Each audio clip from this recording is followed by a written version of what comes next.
রাতে কি দরজা খটখট করছে? দেখি যাই।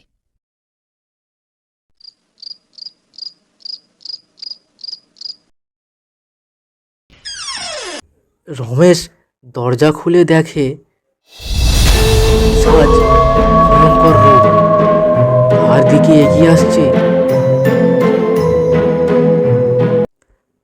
সকালে গ্রামের লোক রমেশের ওই মৃত্যু দেখে অবাক হয়ে যায়। কিভাবে হলো? কে মারলো এভাবে?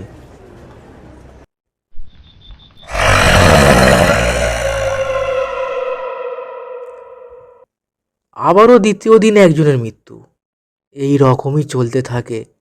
গ্রামে প্রত্যেক দিন কারো না কারো মরণ নিশ্চিত।